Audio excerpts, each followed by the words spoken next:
Matters community. It's Kenyatta in for your weekly Facebook Live. I hope that you guys are having an amazing week. I hope that things are going well for you and that you are really finding value in this group. So today I want to talk about one of the number one reasons why couples typically come to counseling. Usually it's because of their conflict resolution skills or lack thereof.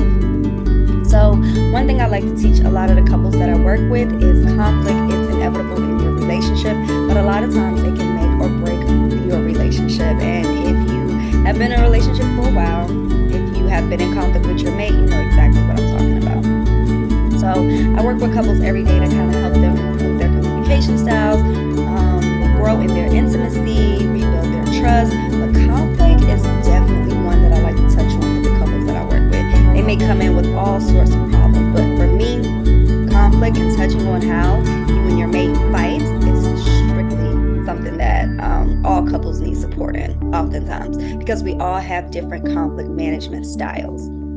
And so that's exactly what I want to talk to you guys today about, is the different conflict management styles that we all have and how we all engage in conflict. So I have 4 different styles that I'm going to discuss today, and you let me know in the comments which one you or your mate falls up under. So ultimately, in this video, I'm going to talk about how individuals react to conflict when it arises. So first things first, I want to let you know that conflict can be good because it often encourages growth in the relationship, a deeper understanding between you and your mate, improved communication between the two of you, and then progress towards your goal. So oftentimes couples get into conflict because they have 2 different mindsets or 2 different ideas or 2 different opinions about something. But you can get closer to the goal of the couple and the group through conflict. You can go deeper in your understanding of your mate by hearing their perspective and listening to them. And conflict often offers an opportunity for you to do that, because with 2 opposing views, you get to know their values and their philosophy around things, right? And then ultimately improve communication, if it is possible in conflict, is at that point you establish some boundaries around what you will and won't say to each other. Oftentimes when we're frustrated with someone, we say things that we don't necessarily mean. And so through the work that I have with couples, we create rules around what we should and should not say and how to use self-control to then at that point get your point across. So you know what it's like to be in a debate with someone and you have to improve your point of view. You have to really explain what it is that you mean. You may use metaphors, or you may help them understand something by giving them an example. This is improved communication. Right. So I want the couples that I work with and the couples that are watching here to understand that, like I said, conflict is not the end of the world. It's ultimately inevitable, but it is something that you and your mate can improve over time. But before we do that, we have to talk about the different styles. Style number 1 that I'm going to discuss is avoidant, right? I think we all know this person who's conflict avoidant. They don't like conflict. They may say things like, I don't like conflict, or I don't like being involved in conflict, or I don't like to fight with people, right? This is the person that typically does not want to start fights, and when they are involved in fights or someone wants to initiate a fight with them, they may shut down. This is your partner who may walk away. They may say things like, I don't want to talk about this right now. It may be hard to really confront them about the issues in the relationship because it's something that they don't want to discuss at all. So if you are avoidant, or you know someone who avoid it, put it in the comments. The second person, or the second style of conflict, is accommodating, right? So this person is just what the word feels like. They like to accommodate the situation. So they are more interested in the other person's interests and the other person's goals versus their own. So they may be the person that is accommodating to the conflict, and it's used when they set aside their own wants and needs in order to focus on the other person. So this person may leave behind their own concerns, or they may accommodate someone else in order to end the conflict. So they may say things like, you know what, you're right, or I agree completely with what you said, or yeah, we could just do it that way. They're completely just relinquishing their own control and relinquishing their own personal interests in order to please that other person. Now, this may sound like a good thing, but typically this person may build up resentment over time. They may see themselves as a pushover. They may lack confidence. It's not necessarily the best situation for a relationship, but if you are on the receiving end of this, you may love it. Someone that's accommodating, someone that's more interested in your interests and your own goals or views versus their own, right? So that's number two, accommodating.